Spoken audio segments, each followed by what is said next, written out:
क्या आप जानते हैं बाबा गोरखनाथ के व्रत कैसे रखे जाते हैं? क्या आप उन बाबा के नाम के व्रत रखना चाहते हैं? क्या आप जानना चाहते हैं कि बाबा के व्रत कैसे रखें, किस दिन रखें और उसकी विधि क्या है? बाबा गुरु गोरखनाथ को मानते हैं तो इस वीडियो को लास्ट तक देखिएगा और इस चैनल को सब्सक्राइब कर दीजिए जल्दी से। जी हाँ, बिल्कुल सब्सक्राइब कर दीजिए। सब्सक्राइब कर सभी भक्तों तक इस वीडियो को पहुंचा दीजिए, इस चैनल को पहुंचा दीजिए, ताकि बहुत सारे भक्त जो हमारे हैं बाबा गुरु गोरखनाथ के, जहांगीर महाराज के, उन तक ये वीडियो पहुंच जाए और सभी को बाबा की कृपा मिल जाए, बाबा की कृपा सभी को प्राप्त हो। तो जल्दी से इसको सब्सक्राइब कीजिए और शेयर कर दीजिएगा।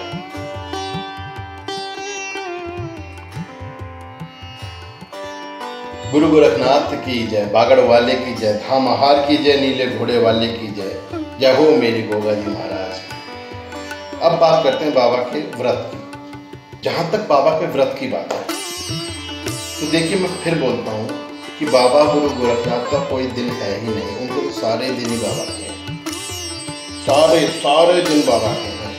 जो भी दिन पकड़ना चाहो तो कोई भी दिन अपने सामर्थ्य अनुसार पकड़ सकते हैं। मैं सोमवार के दिन को अति शुभ मानता हूँ क्योंकि बाबा महादेव के अंशकारी है, कुछ हिसाब से। ठीक है, व्रत करने के दो तरीके हैं। देखिए, व्रत को अक्सर एक ही चीज समझाता है कि व्रत मतलब भूखा रहना, व्रत मतलब भूखा रहना, सब ये मानते हैं व्रत मतलब भूखा रहना। पर मतलब क्या है, व्रत का असली अर्थ क्या है? व्रत का मतलब होता है कि अपने मन मस्तिष्क को शुद्ध करना, जो भी बाहर के आडंबर हैं, जो भी बाहर की लालसा है, लोभ है, वासना है, उस सबसे खाली कर देना, उसका शुद्धिकरण करना। और अनाज हम क्यों छोड़ते हैं व्रत में? फिर अगर ऐसी बात है तो अनाज हम इसलिए छोड़ते हैं क्योंकि अनाज में भी लालसा, लोभ और वासना बनी है। एक बहुत ही अच्छी कहावत है जो बड़े बुजुर्ग कह गए हैं, जैसा खाया अन्न वैसा हुआ मन। और आज का जो अन्न है, अन्न को उगाने वाला, अन्न को बेचने वाला, अन्न को बनाने वाला, सब लोग मोह माया लालसा वासना में लगे हुए लिप्त हैं। तो इसलिए हमारा मन भी उस अन्न को खा के बहुत ज्यादा एकदम पवित्र हो जाएगा, मैं नहीं मानता। तो इसलिए अन्न को भी हम त्याग करते हैं। तो इसलिए हम व्रत करते हैं। व्रत मतलब आपके विचारों का त्याग। विचार मतलब अशुद्ध विचार, लोभ लालसा वासना विचार। बाबा की पूजा भी एक विचार है, बाबा की भक्ति भी एक विचार, उसको नहीं त्यागते हम। इस बात का स्मरण रहे। और अन्न का त्याग करते हैं ताकि हम जो है बचे रहें। किंतु फिर भी हम ये बोलते हैं क्योंकि मानव शरीर के लिए अन्न भी बहुत ही जरूरी है। वैसे तो एक दिन भूखा रहने से मरेंगे नहीं, किंतु अनुष्ठान में अन्न का प्रयोग भी होना लाजमी है, क्योंकि हमारे साथ साथ हमारा बाबा भी तो भूखा है।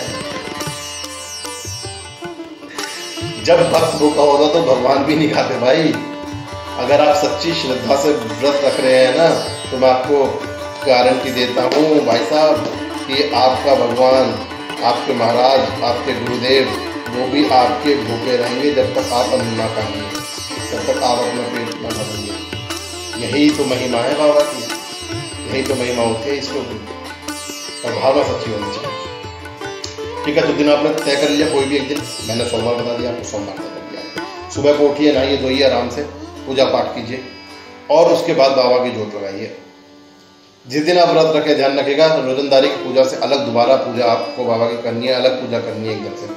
ठीक है, बाबा को भोग लगाना है, बाबा का जोत लगानी है, जोत लगा बाबा का दीपक जलाना, बाबा से प्रार्थना करनी है कि हे महाराज, हे मेरे गुरुदेव महाराज, हे गुरु गोरखनाथ, मैं आपके व्रत करना चाहता हूँ, मैं आपके व्रत का संकल्प लेना चाहता हूँ। जितने भी व्रत करना चाहें, 5, 7, 9, 11, 21, 31, जितने भी व्रत करना चाहें आप कर सकते हैं, कोई भी एक संकल्प ले सकते हैं।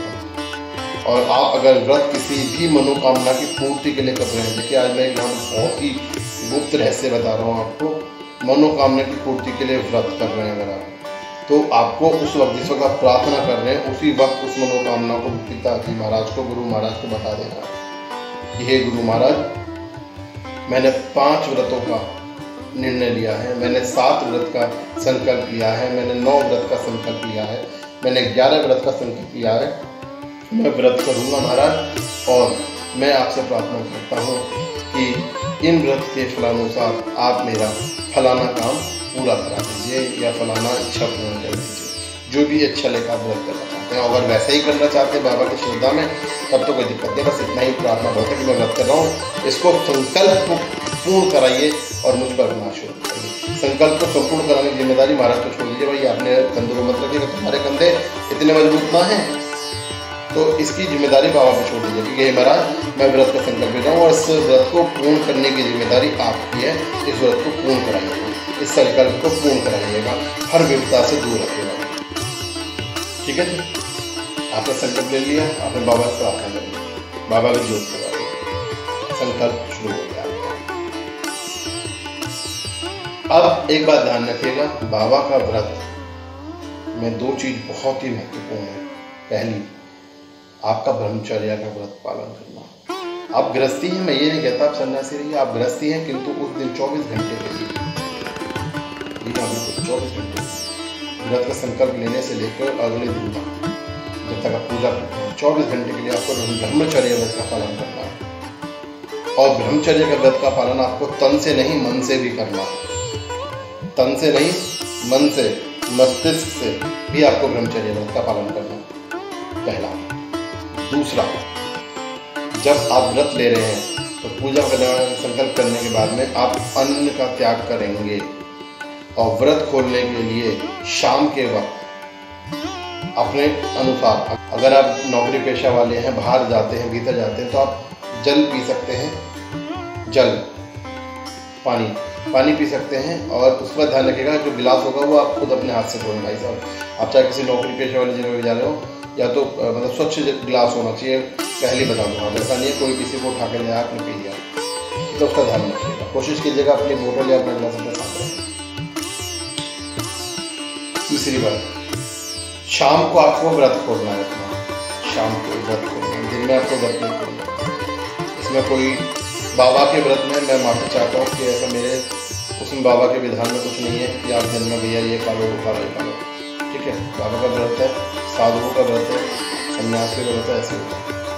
शाम को आपको व्रत खोलना। शाम को व्रत आप दो तरीके से खोल सकते हैं, या तो आप मिष्ठान के साथ खोल सकते हैं, माफी चाहता हूँ, या तो आप मिष्ठान के साथ खोल सकते हैं, या आप फल के साथ खोल सकते हैं, या आप सादी रोटी सब्जी के साथ खोल सकते हैं। याद रखिएगा मैं सादी रोटी सब्जी बोल रहा हूँ भाई साहब, चुपड़ी हुई घी की चुपड़ी हुई रोटियाँ नहीं, सादी सूखी रोटी सब्जी, उसके साथ खा सकते हैं। तो तीनों में से जिसके साथ भी आप खोलना चाहें, आप वो सामग्री रख लीजिएगा अपने पास, और जो भी सामग्री है, जितना भी जिसमें से आप व्रत करना चाहते हैं, उसी सामग्री में से पहले बाबा को भोग लगाइएगा। जी हाँ, बाबा का जब चिमटा होता है, जहाँ पे या तस्वीर रखी हो आपके घर में या चिमटा रखा हो, उस जगह बाबा को भोग दीजिएगा। बाबा का एक किसी भी पात्र में रखकर बाबा के सामने रख के बाबा से प्रार्थना करनी है, हे गुरु महाराज, हे मेरे बाबा महाराज, आपकी इच्छा से, आपकी शक्ति से आज का प्रथम दिन या द्वितीय दिन या तृतीय दिन या चतुर्थ दिन या पांचवा दिन, जो भी जितने भी अपने व्रत में जो भी दिन हो, आपकी शक्ति से ये व्रत मैं आज का पूर्ण कर पाया हूँ। आपने मेरा साथ दिया महाराज, अपना भोग स्वीकार करें, आप अपना भोग स्वीकार करें और मेरे लिए भी प्रसाद को तैयार करें। जय हो मेरे महाराज। ऐसा करके आपको बाबा का भोग आपको दे देना, स्वीकार कर देना। उसके बाद अपने भोजन को आपको करना। भोजन आप नीचे बैठ के करेंगे, ऊपर बिस्तर पे बैठ कर नहीं करेंगे, कहीं टेबल कुर्सी पे बैठ कर नहीं करेंगे, आराम से नीचे बैठ कर करेंगे भोजन। आप भोजन करें, फिर उसके बाद जो भी है आपने जो भी उसमें भोजन में रखा है आप उसको करें। सादा जीवन उच्च विचार वाली कंडीशन आपको व्रत करना है पूरा, ठीक है। इस तरह से आपका आज का पहला व्रत पूर्ण होता है। इसी तरह आप जितने भी व्रतों के संकल्प लेते हैं, 5, 7, 9, 11, 21, 25 जितने भी लेते हैं, आपको वो व्रत पूर्ण करने हैं उसी तरह से दिनचर्या और सादा जीवन के साथ, ठीक है। बाबा के गोरखनाथ जी की कृपा रही तो आप अपने संकल्प को पूर्ण कर पाएंगे, और बाबा की कृपा जरूर होगी अगर आप अपना संकल्प सच्चे मन से करेंगे, भावना से करेंगे। तो बाबा गुरु गोरखनाथ सभी पर कृपा करें, और इस वीडियो को शेयर जरूर कीजिएगा, लाइक जरूर कीजिएगा, कमेंट जरूर कीजिएगा, और चैनल को सब्सक्राइब करके सभी दोस्तों को, सभी भक्तों को जरूर दिखाइएगा। जय गुरु गोरखनाथ, जय बाबा।